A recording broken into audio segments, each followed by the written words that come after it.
This is Teal Café, powered by Latina Style.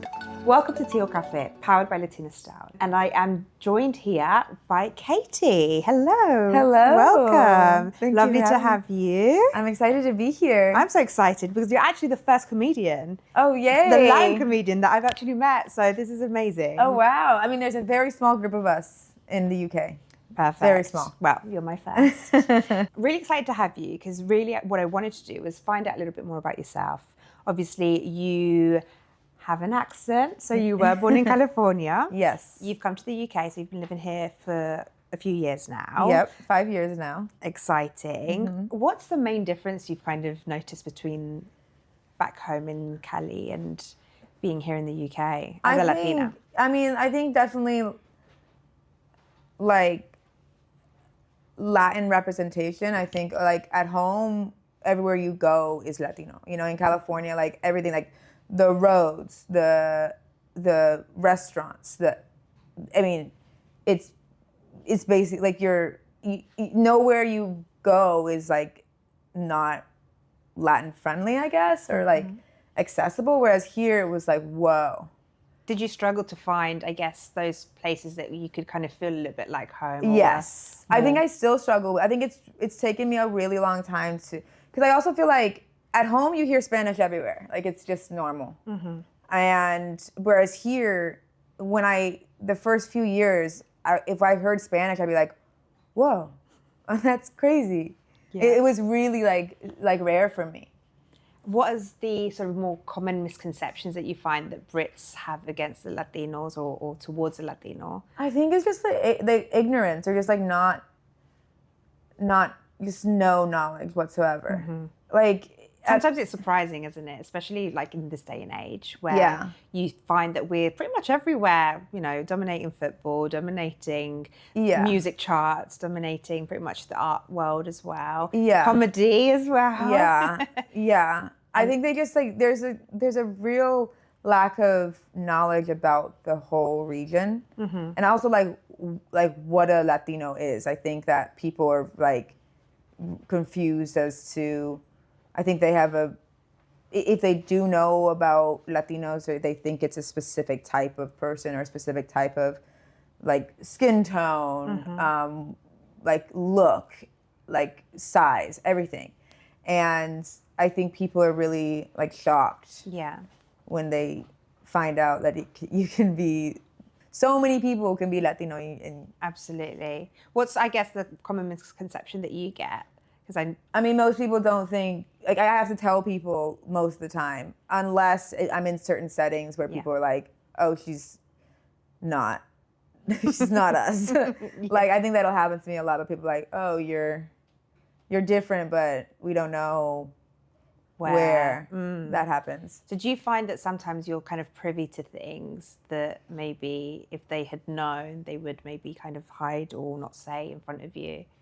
Have you had instances like that? Oh, yeah. Some people will be like, I mean, this would happen at home, not here, but some people will be like, I've had people like be racist about Latinos to me, and then I'd be like, you're talking about my people, like you're talking about like, and then they're like, whoa, it's like stuff like that. But that doesn't necessarily happen here. I feel like more people here just like, they'll just like not know. Like most people like don't know about El Salvador. I mean, the like Bukele has done has made it more like not like people know about it more. Yeah, but definitely everything that he's doing. You know, some really good initiatives. Yeah, and I think definitely on the map from a political sense. Yeah, but I think the average person couldn't put it on a map. Couldn't like just no knowledge. Yeah. Whereas at home, it's like there's Salvadorians everywhere. Yeah. And so I guess growing up for you,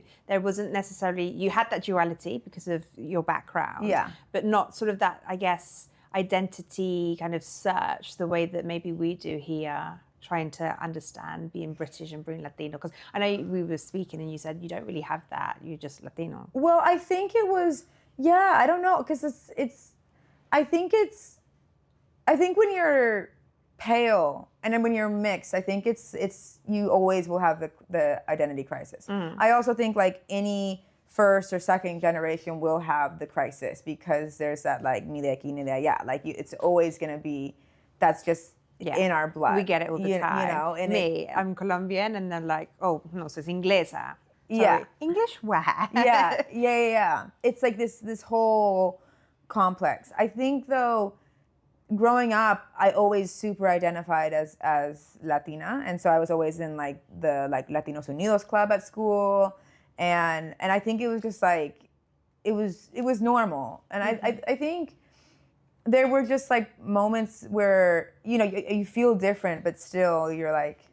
You talk about your Latinidad in a lot of the work that you do, and I've seen some of your posts, and absolutely amazing. Have to come to a show. How is that received within sort of not just the comedy world, but also, I guess, when you are kind of going around the UK and doing tours like this? I know that we spoke, there's different audiences that kind of grasp it, and some that quite don't. Yeah, I mean, like it's like the further you go away from a big city, it makes it just so hard. But it's also like really nice when you do a show and then like I'll have DMs from other Latinos and being like, oh, I resonate, and like, oh, like, like it is really cool because there is a community. It's just like not as noticeable as it is like at home. Yeah. And I feel like it just feels like it's a bit more hidden. Like at home, pockets, whereas like here, you'll have Elephant and Castle, like you'll have areas but it won't be like, okay, everyone goes. And also I think it's, here I've been exposed to more Latinos, and at home there'll be like Salvadorians, Mexicans, mostly Central Americans. Like I didn't even know many Puerto Rican people until I moved to LA, or like, cause and even here, like, there's not as many. Yeah, there's very few Central Americans. There's like mostly South Americans, and that's new. It's like it's crazy because you're like, okay, we have same culture, but also such like different culture, and like so yeah. And in the comedy circuit, are there more Latinas within sort of that circuit, or? No, there's about 3 of us. Oh gosh. We need to get that. We need to work on that, guys. If you're funny, let's do it. Yeah. It's a small scene, and it is. But I think it's also nice to. I think for me, it's always important to talk about my Latinidad in my work because. I think it can be easily forgotten, especially with my appearance. Yeah. And I think for me, it's just such a big part of my life. And I think like being proud of my heritage is like, that's an extension of my family. So I think for me, I'm always going to try to fit it in any way that I can, Absolutely. So I think that's what makes it cool, is like going to Manchester or Liverpool and still being able to be like, yeah, I'm a proud Latina, and they're there. We recently did an event in Manchester, and we got up there, and I thought, let's see what that's going to look like. And actually, it was a mixed group. There was so many Latinos, and they're like, you have to come back. You have to do, the music out here. Just come and do really good music, a good night. And I thought there are so many pockets within the UK that we're quite blessed to be in London, where we have so many people that we can kind of go rely on areas that we can, if we miss a piece of home, then we go. But there are pockets across the UK which need to hear these stories. Yes, 100%. Like I did the Edinburgh Fringe Festival. I've done it, like this is my 3rd year. Amazing. But my last year I did my solo show, and it was about having a doble quinceañera. Okay. And I mean, even then people were like, nobody can even pronounce that. And how do you explain a quinceañera to people? Oh God. I mean, I explain it like it's like a wedding without a groom. Like, I mean, especially pretty much that. It is. Historically, I guess it was that. It was your coming of age, like she's ready to get married. Yes. And the concept of like, even like, cause I had my doble quince here. Okay. In London. Cause I never had it when I was 15, and it was always like this thing of like, I need to have this for me because this is what I need. Absolutely. And so I had it here, and it was like this very like coming together. Like for me, it was, but explaining to British people like the importance. I don't think anyone realized how important it was until they showed up, and they're like, oh, like this is a thing. Oh, you put money behind this. Like this is my whole savings. Yeah, my whole savings. Yep. But yeah, just, I mean, I got like my dress I got from like the last remaining quinceañera dress shop in San Francisco in California. Okay. And I brought over? Yeah, one whole suitcase. Amazing. Like, this is crazy. But I'm like, yeah. No, but I love that. Yeah. And did you have a vals? Yeah, so I did a baile sorpresa that where I put the waltz a little bit in there. Yeah. Most of my friends are comedians, so getting them to dance was really hard. Yeah. It was really really hard. But yeah, it's just a full coming. No, I love together that. Yeah, full circle moment. Yeah, full circle. In your Latinidad, which I love. Yes. Yeah. And who has been your biggest influence in your life? I'd say my grandma, because I spent a lot of time with her growing up. Like she basically raised me, and my mom worked a lot, and so single mom vibes. High five. Yeah. And my grandma and my grandpa. Like I spent most of my time with them, so I think they taught me a lot about. I think growing up in the U.S. you have this, it's so multicultural, but like our family was like so like, it was never really proud to, like it's nice to be in a place where you're trying to have a better life, but also there wasn't ever the erasure of like your roots. Mm-hmm. And I think that like maybe with my grandma's kids, there was a lot of like trying to assimilate.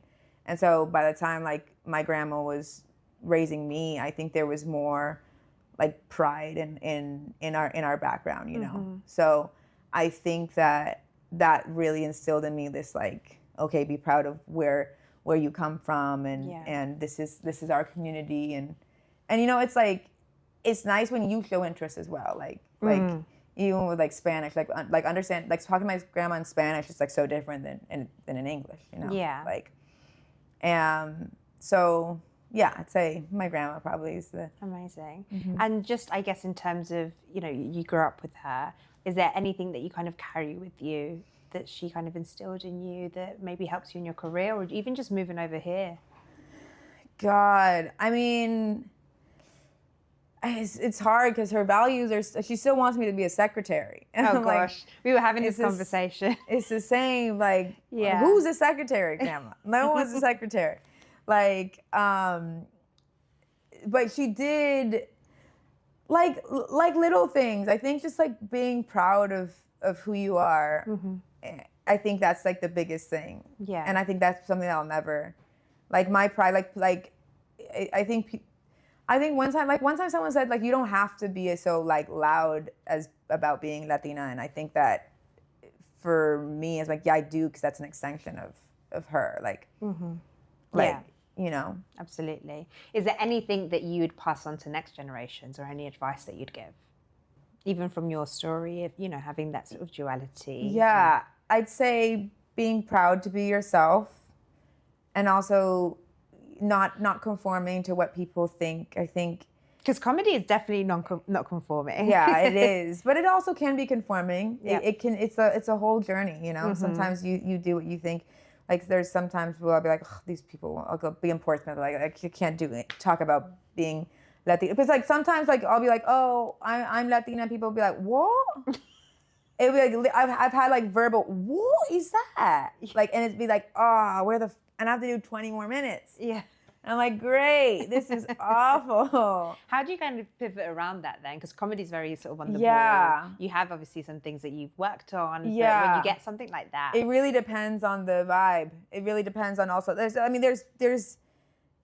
like times where I'll go out and there's a sea full of like just like British people, mm-hmm. and like white British people, and they'll look at my skin tone and be like, oh, she's one of us, and then I'll speak and they're like, no. And they're like really confused, and I'm like, sorry. When you're writing comedy, do you, I guess, break it down in sort of your act to kind of make them understand what certain things mean or what certain terms would be, or do you kind of just do it because that the audience that will get it? Sometimes. Mm-hmm. Sometimes I feel like when you have to do too many lessons, it's like, ugh, God, like you kind of lose the essence of what I had that a lot in my first hour, like even like just explaining a quinceañera, like Yeah. I mean, there was one person that I invited. That was like, oh, you're quesadilla, and I'm like, you're uninvited. Like you're just, you're not invited. To no, don't want your energy, don't want the vibe. Take a class. Yeah. You know, like it was, and sometimes that'll happen with audience because people are just ignorant, but you can't help that. Yeah, can't help it. Do you get hecklers? Yeah. Yeah. Anything in particular? Like, I don't know if you've ever come across any kind of racism, or is it mainly just hecklers because they're just not vibing with your story? Yeah, it's a bit of both. Okay. I mean, these people here drink a lot more than yeah, we do. Yeah, that's real British. Is it more than California? Yeah. Really? Yeah, a lot of comedy clubs in the U.S. have a 2-drink minimum. Like you got there's no people. That's like you have to when you go to the club you have to buy 2 drinks. Okay. Whereas here you never need to do that. Most people are buying. Everyone's already drinking. We're already halfway gone. I'm that person. I've been to a few shows and I'm already drunk, and then it's a lot. Do you heckle? I don't. No. I'm very respectful. Yeah. It's an art. It's a craft. So I would never. But if I might laugh too hard. Oh, that's which might just be annoying at some point. That's good. But I've actually never seen, so I've only through social media seen obviously comedy that I can relate to as a Latina. Then I came across you and I thought actually, being represented in this way, especially here in the UK, definitely something that was needed. I think definitely more people need to know that you are doing, your sort of comedy circuit. Yeah. You've got something coming up potentially. Yeah, I'm organizing my tour for next year. Amazing. So, and I'm trying to film my special next year. So would that be here? It'd be here. Okay, amazing. Yeah. When do we hear about this? Well, it'll be on my socials. So by the end of the year. Amazing. But by December. And Great. And I guess just to kind of finalize, I guess the conversation about duality and sort of, is there anything, I guess, from your journey over to the UK that has maybe sort of just changed the way that you, I guess, feel as a Latina, whether it's within your comedy, is that coming through your comedy? Is it sort of in your everyday life? Just to kind of have an understanding of that journey.